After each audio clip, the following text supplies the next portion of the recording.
Hello, I'm Robert McKenzie at the Harper Library of the University of Chicago, where again this week a distinguished group of guests have come together to see and to discuss the latest film in Milton Friedman's series, Free to Choose. His subject this week is equality. Is it a desirable or a possible goal for society? What do we mean by the term equality among people? And has the phrase, all men are created equal, acquired a meaning which would not be approved of by the Founding Fathers? Well, judge for yourself as you see this week's film.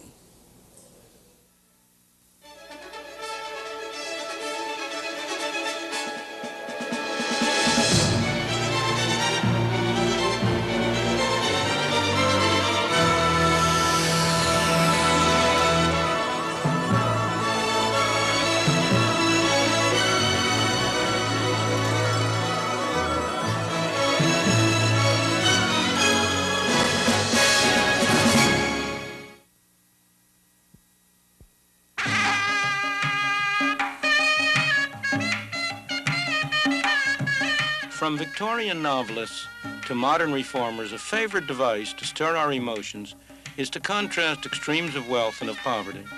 We are expected to conclude that the rich are responsible for the deprivations of the poor, that they are rich at the expense of the poor.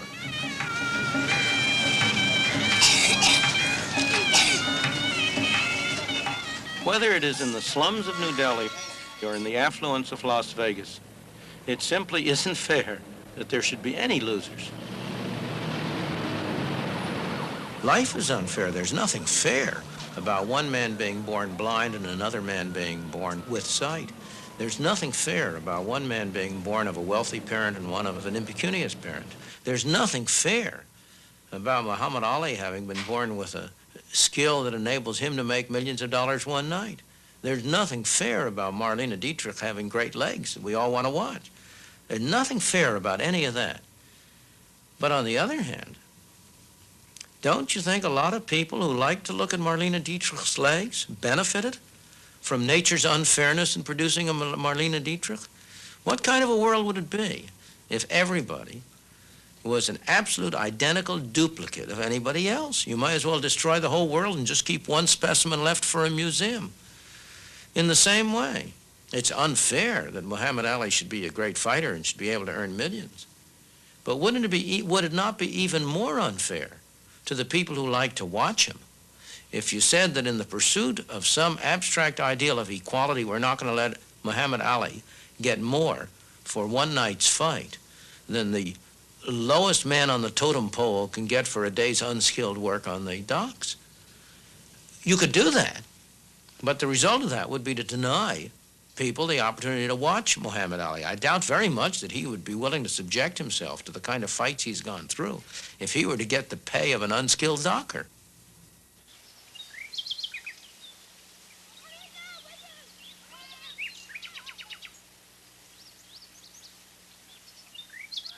This beautiful estate, its manicured lawns, its trees, its shrubs, was built by men and women who were taken by force in Africa and sold as slaves in America.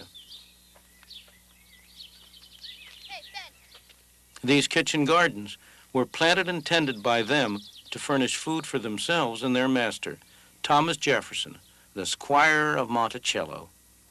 It was Jefferson who wrote these words: "We hold these truths to be self-evident, that all men are created equal, that they are endowed by their Creator with certain unalienable rights, that among these are life, liberty, and the pursuit of happiness."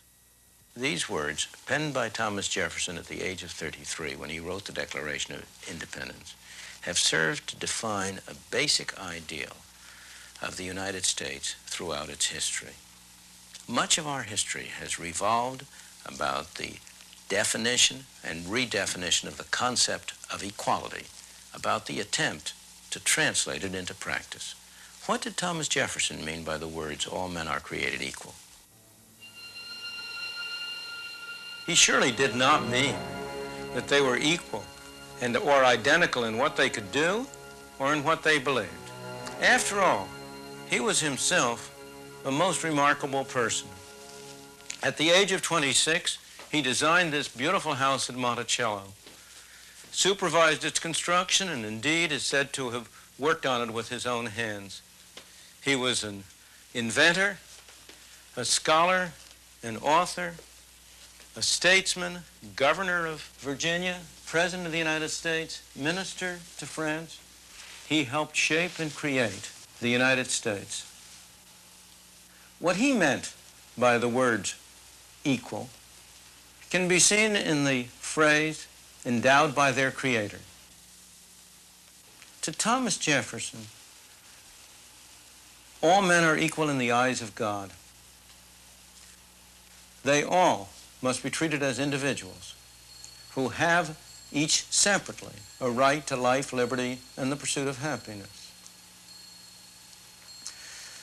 Of course, practice did not conform to the ideals in Jefferson's life or in ours as a nation. He agonized repeatedly during his lifetime about the conflict between the institution of slavery and the fine words of the Declaration. Yet, during his whole life, he was a slave owner.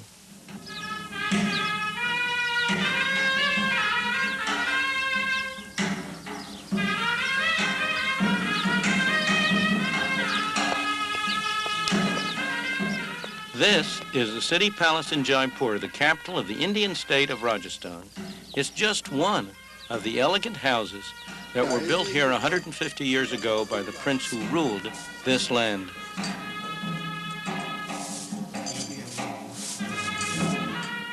There are no more princes, no more Maharajas in India today. All titles were swept away by the government of India in its quest for equality. But as you can see, there are still some people here who live a very privileged life.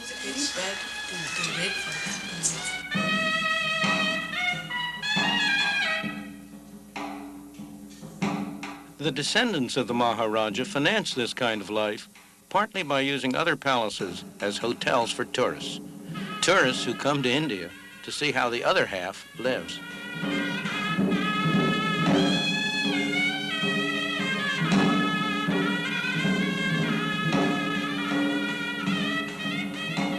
This side of India, the exotic, glamorous side, is still very real.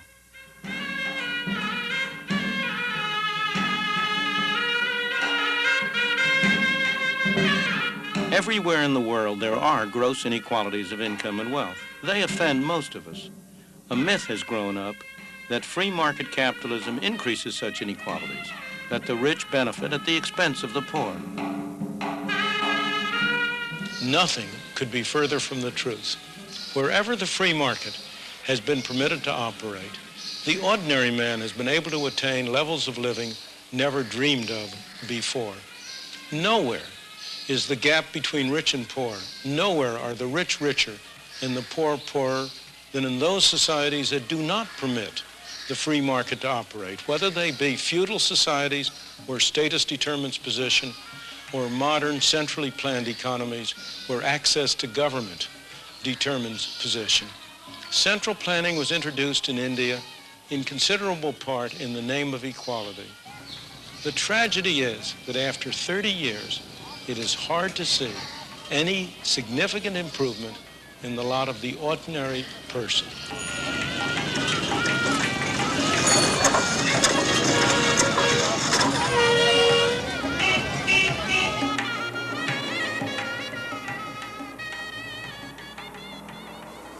Ever since the end of World War II, British domestic policy has been dominated by the search for greater equality.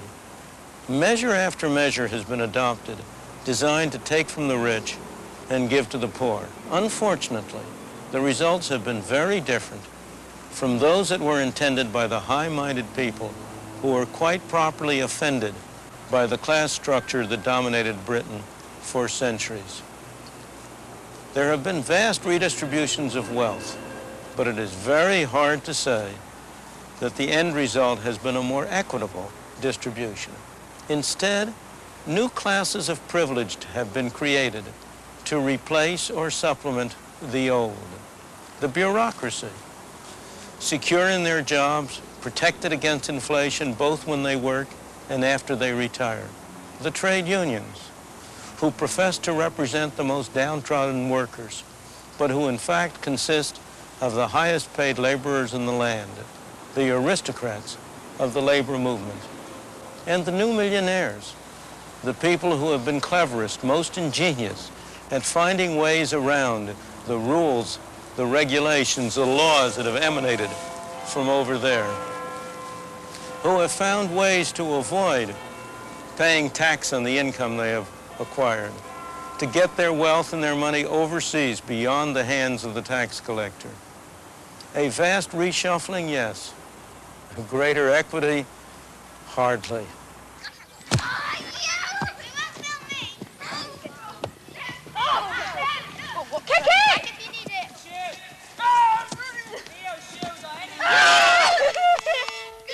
The Yehudi menu in school in the south of England is also a place of privilege.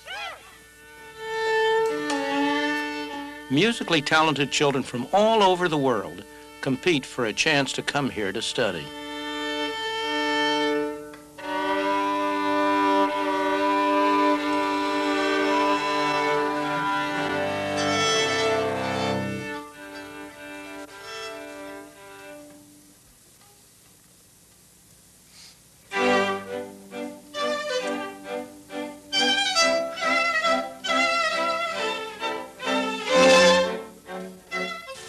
Much of the moral fervor behind the drive for equality comes from the widespread belief that it is not fair that some children should have a great advantage over others simply because they happen to have wealthy parents. Of course it's not fair. But is there any distinction between the inheritance of property and the inheritance of what at first sight looks very different? These youngsters have inherited wealth, not in the form of bonds or stocks, but in the form of talent. That 15-year-old is an accomplished cellist. His father is a distinguished violinist. It's no accident that most of the children at this school come from musical families. The inheritance of talents is no different from an ethical point of view from the inheritance of other forms of property, of bonds, of stocks, of houses, or of factories. Yet many people resent the one, but not the other.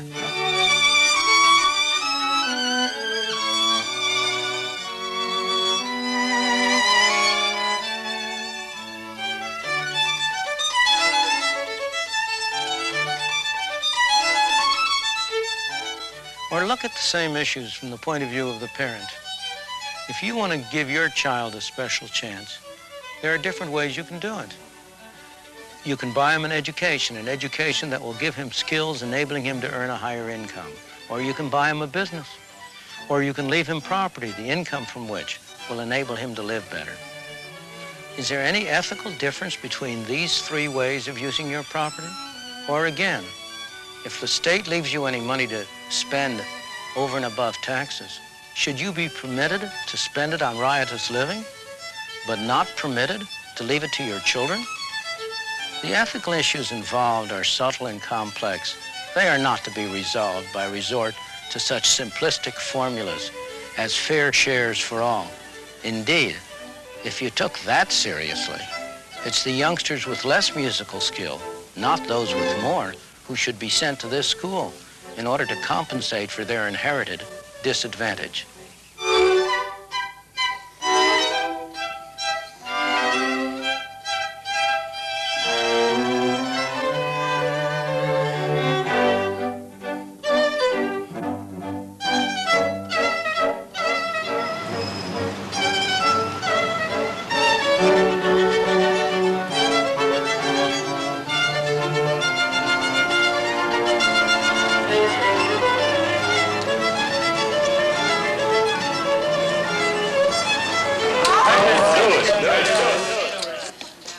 Is coming out now. Morning, Commissioner. Highways are players saying they have nothing. Banker has 2 draw, 1 card player. Draw to be nothing. Can I lose? To tie here, nothing, nothing. 320 on the tie. And 160. Against a marker, 1. Say banker. 600 here in the end. When the evening started, all of these players had about the same number of chips in front of them. But as the play progressed, they surely didn't. Some won, some lost. By the end of the evening, some of them will have big pile of chips, others will have small ones. There'll be big winners, there'll be big losers. In the name of equality, should the winnings be redistributed to the losers so that everybody ends up where he started? That would take all the fun out of the game. Even the losers wouldn't like that. They might like it tonight. But would they come back again to play if they knew that whatever happened, they'd end up exactly where they had started?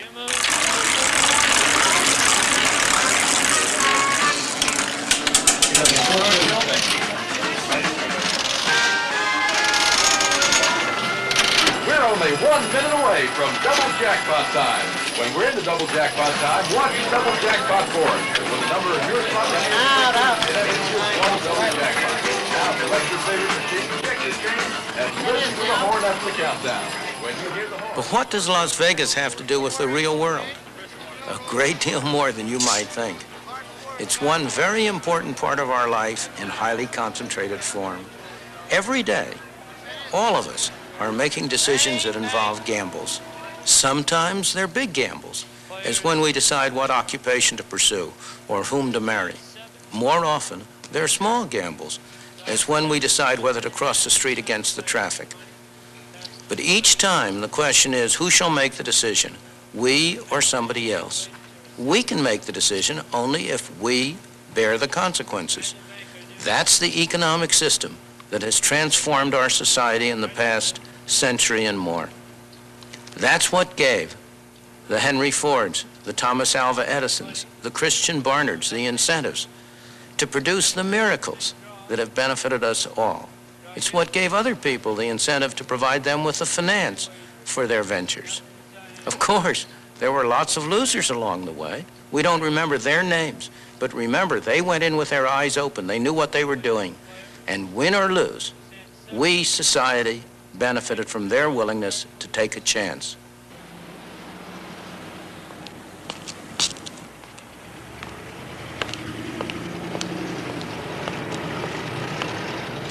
Lance Allman has an idea. He's taking a chance. Who knows? I suppose it's possible that we might all benefit from it one day.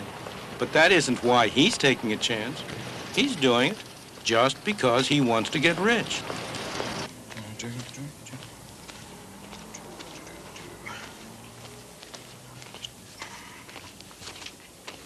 This is his business headquarters in Las Vegas. Empty, except for the idea that he shares with his partner, who will handle the production end of the venture when things really get going.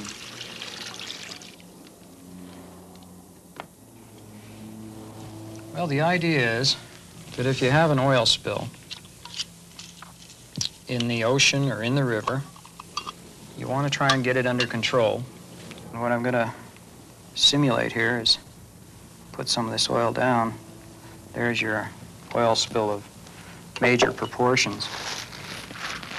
Now, this product, what I can do is, unfortunately, what I can't show you here is that if you put this product down with the application system, you ring the oil spill in such a manner.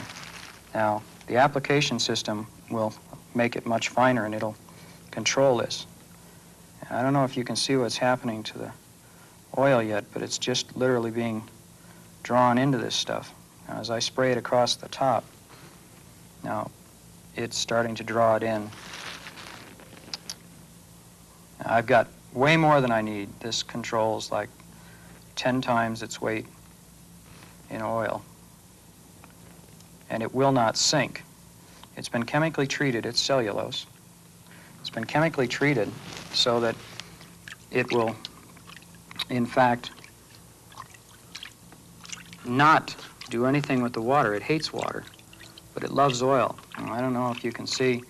We have containment devices, and that's what we're going to use this with. Now, you can see that it's just taken a very little amount of this oil-absorbing product, which we call the oil eater, to pick this up. Now, the nice thing about it is But after that oil spill is there, we have the system to do what I'm doing with my hand, and that's pick all this up. There's the oil out of the product. Now, if you want the oil back, that's not a big problem if I can keep it all under control. The oil will come out, and there we go, allowing it. I don't know if you can see. There you go. Now, what I've done is I quit my regular job, and I mortgaged everything I've got, and it's quite a risk to do this, but the product works. You can see it works. And when it goes, I'm going to make millions. It's compatible with a lot of other products and a lot of other systems that are on the market. So the money factor is the main thing. It's the kind of thing that when you see it, you want to take the risk. It's just that kind of thing. You know you're going to make a lot of money.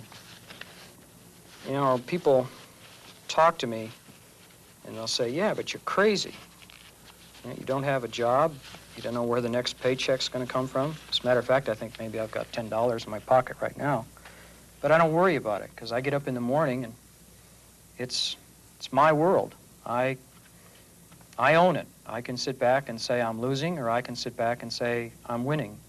And I can go out and change the odds in my favor.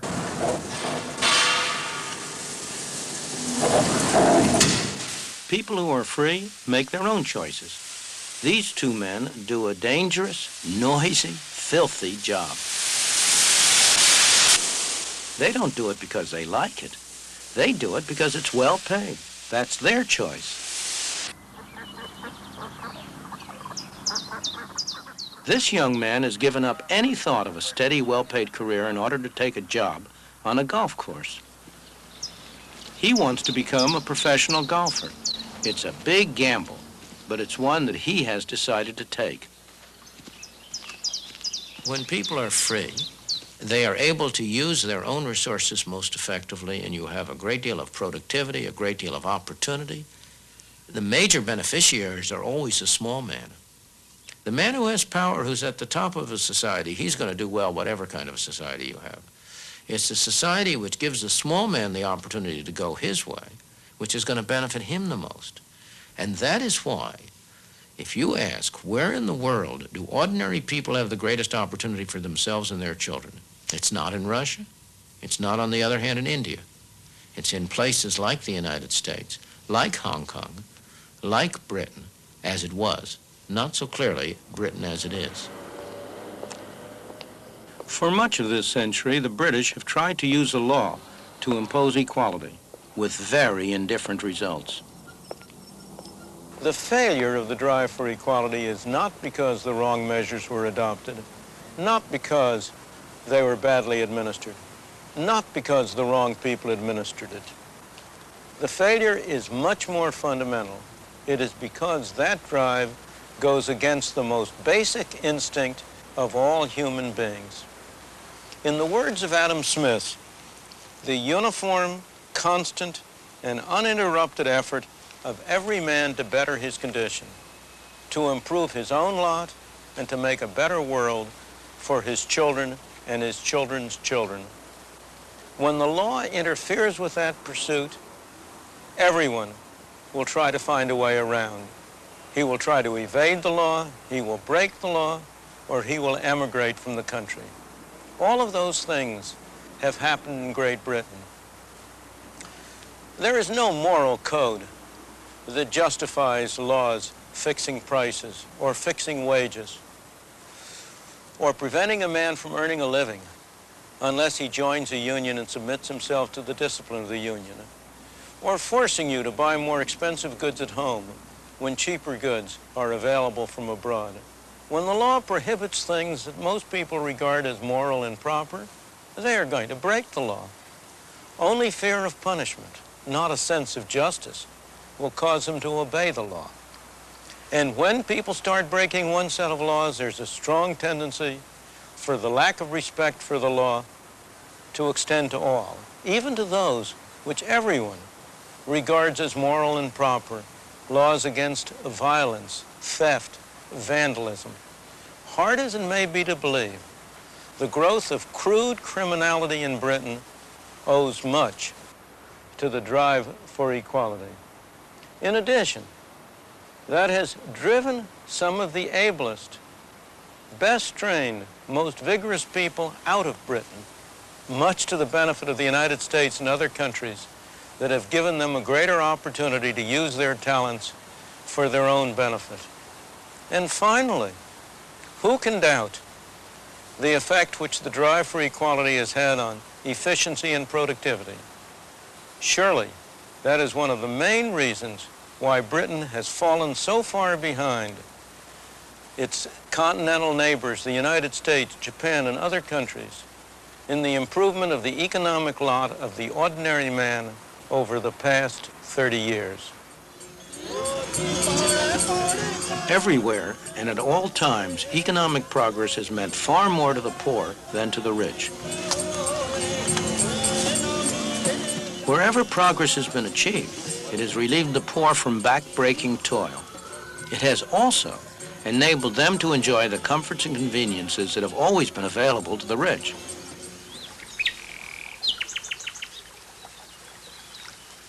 During the 19th century, and especially after the Civil War and on into the 20th century, the idea of equality came to have a much more definite and specific meaning than the abstract concept of equality before God. It came more and more to mean that everyone should have the same opportunity to make what he could of his capacities, that all careers should be open to people on the basis of their talents, independently of the race or religion or belief or social class that characterized them. This concept of equality of opportunity offers no conflict at all with the concept of freedom. On the contrary, they reinforce one another, and it is no doubt the concept that even today is most widely held. But in the 20th century, beginning especially abroad, and at a later date in this country, a very different concept, a very different ideal has begun to emerge. That is the ideal that everyone should be equal in income, in level of living, in what he has. The idea that the economic race should be so arranged that everybody ends at the finish line at the same time, rather than that everyone starts at the beginning line at the same time. This concept raises a very serious problem for freedom. It is clearly in conflict with it, since it requires that the freedom of some be restricted in order to provide greater benefits to others. The society that puts equality before freedom will end up with neither. The society that puts freedom before equality will end up with a great measure of both.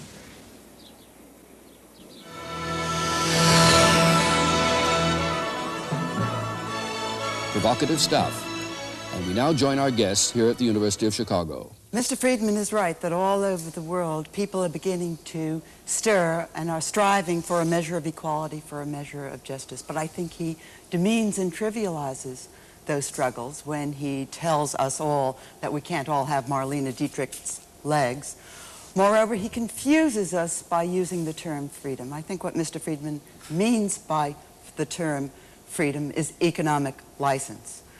And economic license, the economic license of those who control property and those who control capital has in fact been a threat not only to equality, but a threat to the freedom of peoples all over the world, and not only in Europe and in the United States, but in Africa, in Asia, and in Latin America. Let me get two other reactions now to that idea, that this new ideal of equality, equality in this world's goods, represents a very serious threat to freedom.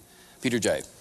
Well, first, as the only British person on this panel, perhaps you would allow me to say in passing that I think that many of the things which Professor Friedman says about The British experience in the last 30 years are a gross distortion and a gross travesty of what's actually gone on in Britain, and I hope that we'll have an opportunity to come back in the course of the discussion. Very much. But I think that your question brings up what is, to me, the absolutely central confusion in the exposition that we saw in the film. And I'm a great admirer of Professor Friedman. I've studied him, I've listened to him, I've debated with him, and always before I found him at least clear, even when he's been wrong. Today I found him grossly confused, and in this specific and all-important respect. Is he telling us that absolute equality is a mistaken objective? In which case I think he's tilting at windmills, he is attacking a straw man. There is almost nobody on the other side of that argument. Or is he saying that any concern at all by societies and governments with reducing inequality is mistaken, is not only in conflict with freedom and efficiency and other human objectives, but is absolutely wrong? In which case I think he's talking absolute nonsense. His arguments tend to support the first rather platitudinous proposition that absolute equality is still less absolute sameness is a foolish and exaggerated objective. His arguments do not at all support the second claim that it is wrong to concern oneself with distribution of income and wealth and reducing inequality at all. First of all, I would disagree violently with the notion that the people are stirring. A very small handful of intellectuals have generated an enormous amount of noise. When I look at opinion polls, particularly if I look at opinion polls of blacks in the United States, most blacks in the United States do not take any strong position in favor of equality of results. In fact, most of the polls that I've seen of blacks put them, if you want to use this expression, very well to the right of most intellectuals on most of these social issues. It is not the people who are stirring, it is a handful of intellectuals. The question is not absolute equality, it's a question of what concept of equality you're aiming at, whether you're getting it absolutely or to one degree or the other. Are you aiming at a concept of equality of opportunity at the outset, or are you aiming at a concept of equality of results? It's also not a question of whether it's material goods only. Whether it's material goods, status, or whatnot, again, the same question comes back. Are you thinking about equality of opportunity, prospective equality, or are you thinking about retrospective results at the finish line? And I think that's the crucial distinction. What I mean by equality is the concept I would like to see pursued is a concept that Tom Sowell just discussed of equality of opportunity. The concept that increasingly is being taken up by the intellectual community is equality of results. Now, nobody, and I agree with Peter, nobody means identity. Well, you said so on the film. You said so yourself. Absolutely. Nobody. All that argument about we produce one human prototype and put him in the museum, right. That's exactly what you said. Nobody, when you press him, will say he means identity. And yet, if I take the logic of their argument, almost all the logic of such arguments proceeds as if identity were achievable, as if there were some way in which you could measure individual equality. As Tom Sowell was saying, you have to ask, in what direction are they moving? See, the fundamental distinction between you and me on this, I believe, is a very different one. I think there's all the difference in the world between a social or governmental system in which 90% of the people tax themselves to help 10% who are in distress, and a system in which 80% of the people in the middle try to tax the 10% on the top in order to help the 10% at the bottom. What you end up doing is you end up, Mr. A and B in the ancient story of the forgotten man, you end up with A and B imposing taxes on C to help D, and some of it, after all, in the process, gets in the hands of A and B. You're dodging the fundamental issue which was brought up by Tom Sowell. Are you saying to us that the only form of equality that one's entitled as a society, in your view, to be concerned with is equality of opportunity, and any concern with inequalities of result is illegitimate, that any inequality, however great, provided it's thrown up by a free market system and not by a caste system or a feudal system of which kind you disapprove, that any concern with that is wrong? Are you saying that or aren't you saying it? Because it's all important. Concern with whom? By whom? Concern by the society. The society doesn't have concerns. It has governments, it has laws, it has parliaments. Only people have concerns. People do certain things through government. And I'm not going to talk about society having values. Society doesn't have values. People have values. All right. Is it wrong for people to be concerned about inequality? It is not wrong for individuals in their private capacity to be concerned. Anybody who is really concerned can do something about it on his own. Is it wrong for them to elect governments which do something about it? You yourself It's not wrong for them to elect You yourself have supported a negative income tax, which is a way of doing something about inequality. It's not wrong for us to do something through government about distress. Yeah. But there's a fundamental distinction between relieving distress and doing something about inequality. I see no justification whatsoever for cutting down all the tall trees in order that there be no tree in the forest that is taller than the other. When you say that it is wrong for government to intervene in the free enterprise system to do something about inequality, You evoke a model of a free enterprise system which does not exist and has never existed to a significant extent in history or anywhere in the world. That so-called free enterprise system has always used government.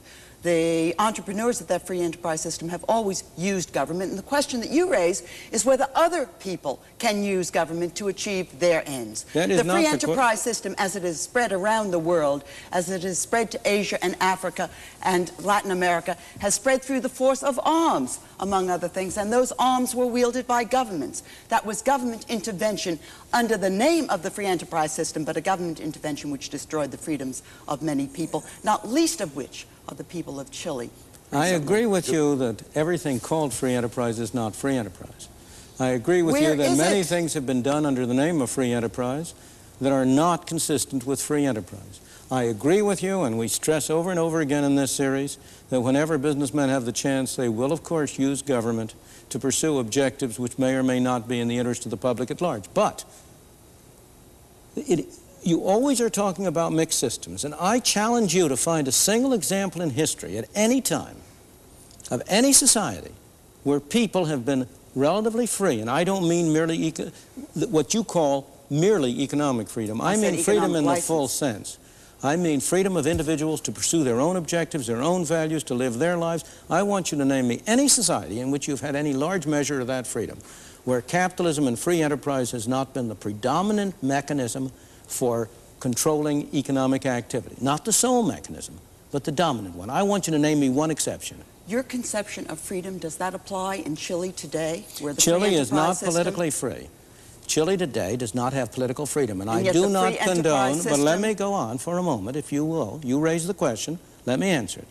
Chile is not a politically free system, and I do not condone the political system. But the people there are freer than the people in communist societies because government plays a smaller role, because the free enterprise that has been emerging has been cutting down the fraction of the total income of the people spent by government, because unemployment has been going down, output has been going up, food production has been going up. The conditions of the people not for the first time, but in the past few years, has been getting better and not worse. They would be still better to get rid of the junta and to be able to have a free democratic system. What I have said, and what I repeat here, is that it's a necessary condition. You cannot have a free society, in my opinion, and I know no counterexample, and I challenge you to produce one. You cannot have a free society unless free enterprise could be whole Chile, plays a we would get beyond that. Role. Let me come back, though, to your theory of equality, Milton, because I'm confused about it. You say there is a widespread demand for equality of material condition. Absolutely. Now, I don't know of a political party in a democracy that advocates that kind of equality. Well, I look at I challenge you to name one, a major party in a democracy which is advocating the kind of equality you've presented as a major threat to freedom. I'm perfectly willing to take your Labor Party. I'm perfectly willing to take some segments of our Democratic Party which have certainly advocated programs directed toward that objective, of course, in the practical political structure of democracies, and there's no question but what Britain, like the United States, is fundamentally a democracy and among the freest nations in the world, despite the growth of intervention. In a democracy, you proceed slowly. You don't proceed at one fell swoop. If you take the societies which have ostensibly declared equality as their basic goal, the societies like China and like Russia, there's no question, we all agree that those are terrible tyrannical societies. And so in a country like Britain and the United States, you have stopped very short of the objective, but there's no doubt what the objective of the parties has been. Well, Peter may want to come in here, and I should say that in this one, I shall take the opportunity to play a bit myself, because you're right squarely in my area of special interest. That'll let me be the moderator for a change. Yes, indeed. I don't accept for a minute that there has been a calculated move to absolute equality in the social policy of Britain since the war. And I've lived there during the time. I write the history of it. I teach social policy, and you're wrong on this one, Milton, but I give it to you, Peter. Well, I think Milton that's what's known as a 1-2. Yes. Milton is still equivocating as to whether he is attacking the idea of absolute equality, in which case his examples of the Labour Party, his examples of some sections of the Democratic Party just don't stand up, or whether he is maintaining the proposition that any concern to reduce inequalities of result, of outcome, not of opportunity, but of result, is wrong. Now, if he is saying the second, it seems to me that arguments that he's made don't tend to show that result. It is perfect... Well, just let me finish, because we let you finish. Okay. It is perfectly reasonable for a society to say, or for people in a society to say, and together through their political process to express the thought, that there are many objectives that society has. Efficiency is one, prosperity is one, freedom is perhaps the most important of all, that concern about equality, or at least about reducing inequality, is another. And that we should ask ourselves the question, are all the inequalities that we face, the gross inequalities described in Dickens, the gross inequalities which you yourself reported in India, the gross inequalities which you yourself said in the film were offensive and were unfair, are all of these justified by the criteria of freedom and efficiency, or are some of them unnecessary? In other words, we take the principle that there should only be such inequality as is necessary and justified by one of the other criteria of a society. Now, if you're willing to say that, then you're not in disagreement with anybody. If you're denying that, you've made no arguments to support what you're saying. Now, before we have Milton reply, we must bring in Thomas. I think we're talking at cross purposes. On the one hand, we're talking about results that we're hoping for. On the other hand, we're talking about processes that we're setting in motion. You're saying, should we hope for certain kinds of lessening of inequality and so on? The real question, the political question is, shall we set in motion certain processes because we hope for that? And do those processes enhance or reduce freedom? And I think the argument that Milton is making, certainly the argument that I would make, is that the attempt at doing these things, and it doesn't really matter, it's a complete straw man to talk about absolute inequality. No, not yes, at all. Yes, it is, no. Absolutely. Throughout the film, this is the straw man he brings up in order to say how ridiculous to have absolute equality. And then he goes on to say how ridiculous to have my whole point is homogenization as well. As a result, you see, that you set up processes whose end result may not be any more or less inequality than exists now, but the question is, those processes may indeed reduce freedom greatly.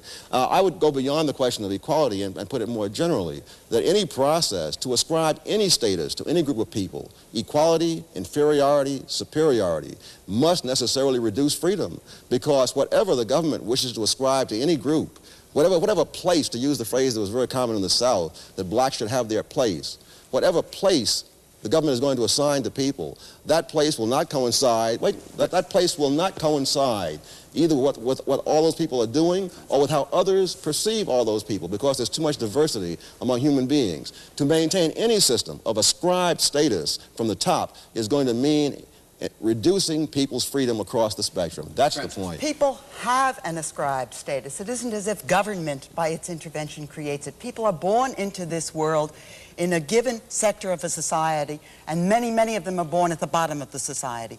The argument about equality of results was an argument that was linked to equality of opportunity. People recognized that unless there was a degree of equality in a degree of enough food, enough security, access to education, unless these things were available to all children, then equality of opportunity was merely a mockery. That's why equality of results became an issue, and it became an issue for black people in the United States, and they expressed their concern, whatever the opinion You expressed it, damn it, look. No, they did not. They did not. They expressed... Francis, finish it and then reply. They expressed their will by their extraordinary participation in a protest movement that began in the late 1950s and didn't end until the 1960s. Intellectuals were not in that protest movement. You want me to answer or you want to keep Black people on? were in that protest. You want me to answer? I finished. Yes. Good. Black people have never supported, for example, affirmative action, quotas, anything of that sort. Wherever polls have been taking a black opinion on such matters of should people be paid equally or should there be this or that, black people have never taken a position that you describe. So it is not a question of what black people chose to do. It's what you choose to put in the mouths of black people. It is what you choose to project. It is not what any black people have ever said anywhere that you can put your finger on. It's what you choose to put into the mouth of the pollsters, as far as I can see. I put in the mouth of the leadership pollsters? of the black community. Like most people, I have never seen a pollster. If you look at the leadership of the black... But I want to go back to I want to carry it back to the earlier point.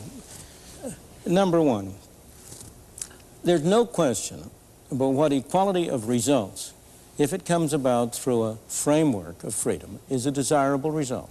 Number two, I argue in the film, I've argued here, that in point of fact, you get greater equality of actual results by a system under which people are free to achieve unequal results. That for the poor people of the world that Francis Fox Piven was talking about, the most effective mechanism for enabling them to improve their status is not a governmental program which seeks to ascribe to them certain positions, which seeks to provide them with certain goods and services, but a governmental program which tries to eliminate arbitrary barriers to advancement. I would say that in this world, the greatest source of inequality has been special privileges granted by government. That government, you may talk a great deal, there may be a lot of talk about how we're going to eliminate inequality. But if you look at, go back to your case of Britain, is there any doubt that one of the effects of governmental intervention in Britain has been to create new opportunities for special classes? That the way to get wealthy in a society that supposedly is aiming at equality, that the way to get wealthy is to get a special government permit to to get foreign exchange, or to import goods, or to, in this country, to set up a television station. Those are the ways in which you get inequality. Well, I think, Milton, you grossly misrepresent the British experience, and here perhaps I might make the points. First of all, the burden of taxation in Britain is lower, and has been for many years, than in any other of the countries of the European community, the overall burden of taxation. Secondly, you will immediately come back and say, but the marginal rates of personal taxation have been extremely high. Perfectly true, but not as high as they were in the United States until the early 1960s. It's interesting to note in passing that when the United States reduced its 90% maximum personal rate to 50%, the rate of economic growth in the United States, and I'm not suggesting cause and effect, fell from the previously very low rate of 2.5% a year to about 0.4% in the period since, so that any notion that there is an absolutely one-for-one relationship between the degree of personal taxation and efficiency is wholly mythical. Well, thirdly, I tell you what you can do with statistics. Well, you ought to look at the facts. It's easy to make glib remarks about statistics. Look at the facts. Look at the fact that in Britain, over the last 30 years, during which period, according to you, Britain has been crushed by egalitarianism, whereas the United States has been soaring away in a glorious state of liberty. The rate of economic growth in Britain has been faster than that in the United States. How do you explain that? First of all, I have to look at what the figures mean in Britain. I have to look at the way in which you look at them. And then I have looked at them, and you realize that in judging output in the government, that's judged in terms of cost, not in terms of product.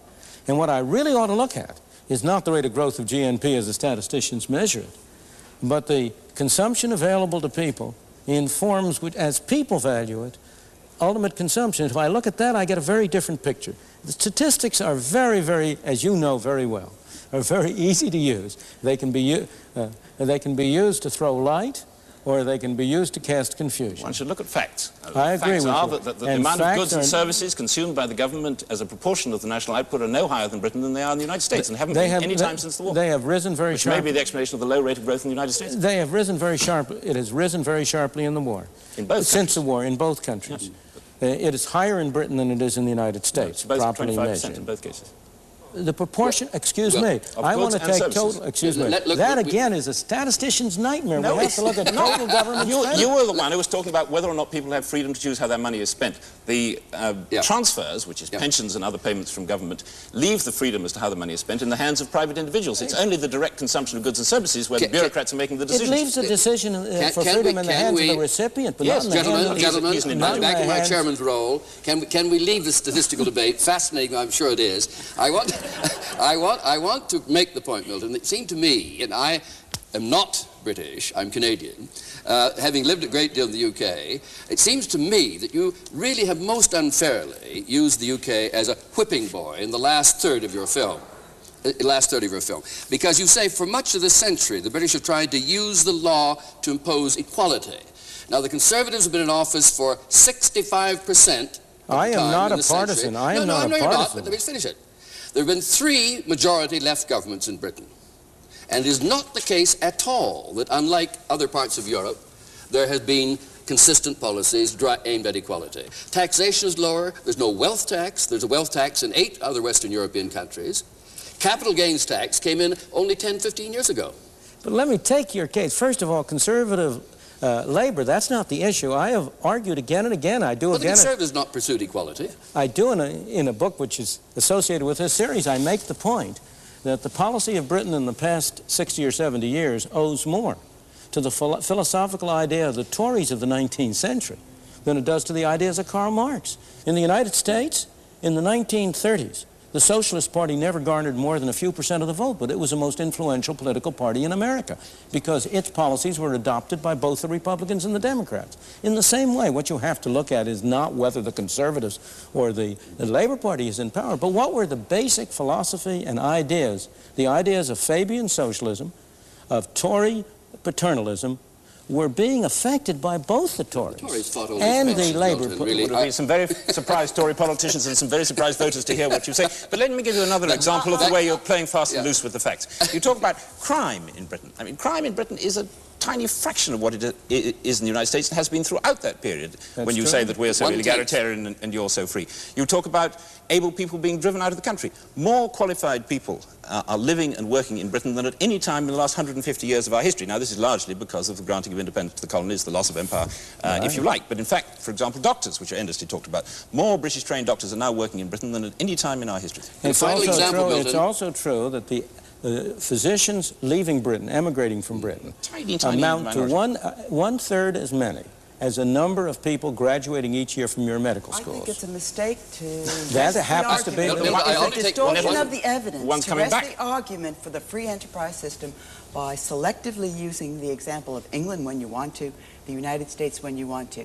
The test of your argument about the free enterprise system and its capacity to produce both freedom and greater equality, to relieve poverty, the test of that argument has to be made everywhere that the free enterprise system has been extended, has penetrated. The test of your argument is not only in what happened to England and the ostensible decline or not the decline of the English economy or what happened in the United States. The test of that argument has to look at what the free enterprise system has meant for the majority of people who do not live in England and do not live in the United States, who do not live in the mother countries, but rather live in that part of the world where most people live and where most people have had their lives disrupted, peasants have lost their land, traumatic destruction. Excuse me, you've got to compare because of the free enterprise system. Excuse me, you've got to compare something with something. Will you tell me the alternative, which has improved the lot of the ordinary people? What is the system which, in your mind, has been successful? Most people, through most history, have lived in tyranny and misery. It's only a very tiny minority at any time that have been able to escape from it. That's the real beauty. That's the real achievement. Now, will you tell me what the alternative system is which has achieved? Well, tell me what. Excuse me. And I say that elsewhere in the world. What's the alternative? What's the alternative? What's your alternative? The free enterprise system is of itself not an alternative because, as you agree, it does not exist. We are arguing really to defend those interventions which have been made by government on the behalf of people in an effort to reduce inequality, in an effort to reduce oppression. And tell me, which of those are you defending in which of these countries where those interventions have benefited the masses? In most of the countries where you have departed from the free enterprise system, you have had a small class benefited at the expense of the masses. If you take the African countries, which have become one-party dictatorships, are you going to tell me they have benefited the masses? I'm astounded by the examples of the third world that are brought into here. Those parts of the non-capitalist world in which the capitalist system has penetrated are typically higher income places than those parts where they haven't. Are you talking in any kind of testable hypothesis, or is it just axiomatic that it's so? Because the studies that I've seen indicate that those countries where capitalists have never gone near them are poorer than they've ever been. They were poor before the capitalists got there, they were poor while the capitalists were there, and they're poor after the capitalists have left. Measures of wealth are not measures of the wealth of a people. They are measures, rather, of gross national product. Give me your measures, then. Which reflect, as in the case of Chile, which you don't want us to discuss, which reflect the great advances that have been made by the middle classes and the upper classes in Chile, as of this date, at the expense of the sharp decline in the income of working people. The Catholic Church... Those are not the facts. Well, I still think Milton has not told us the answer to the question, what is he saying? And it's very important we should know what he's saying. It seems to me that he should accept the fact that nobody is arguing for absolute equality and disregarding all other social and human objectives. He should accept that it is perfectly reasonable, widely endorsed, and perfectly logical for people to say, amongst other social political objectives, reducing inequality is a perfectly sensible one, and that in those cases where you can show that you can get a big gain in equality for only a very small loss in freedom or only a very small loss in efficiency. That is a sensible and legitimate thing to do, and if it involves government action by, for example, income tax or negative income tax, that is a perfectly proper and sensible thing to do. And if he's denying that, then I still say he's given us no moral or ethical arguments to explain why he is denying that perfectly proper concern with equality along with freedom, efficiency, and other human objectives. The answer to that is that you can only serve one God. And that stating that there are many, many of these objectives is evading the fundamental issue. In addition to that, as an empirical matter, the attempts to achieve equality along your lines, to lessen inequality, have generally backfired. They have generally reduced freedom without, in fact... In Germany? Yes. In Japan? Yes. In France? Take the Japanese case, which is a marvelous case. Not now, but 1867, after the Meiji Restoration. Right now. Hell with 1867. Well, the reason for taking it then is because you had a far greater measure of free enterprise then than you have had more recently. That's my point. In almost all cases, the way to promote equality is the same as a way to promote, as an outcome, is the same as a way to promote freedom. If you promote freedom, if you remove arbitrary obstacles, you open the way for people to use their resources, you will end up, in my opinion, and I think the empirical evidence is overwhelmingly on this side, you will end up with both more freedom, more prosperity, and more equality. You're a closet egalitarian, really, then. You not. Support the objective. I would like to... There's an enormous difference between liking to see a result and being in favor of a particular method of achieving that result. Because if I were wrong, if freedom led to wider inequality, I would prefer that to a world in which I got artificial equality at the expense of freedom. My objective, my God, if you want, is freedom. The freedom of human beings, of individuals, to pursue their own values. That will also well, there we leave this discussion at the University of Chicago. I hope you'll join us for another edition of Free to Choose.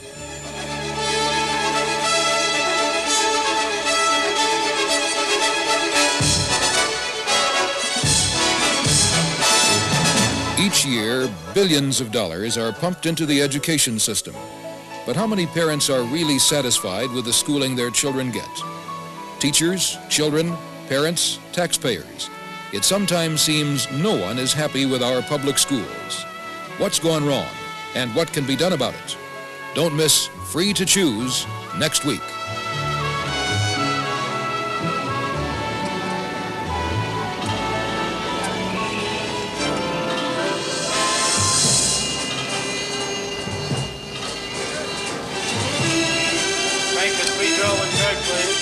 Try again one more. Players, put the hand this time. Players.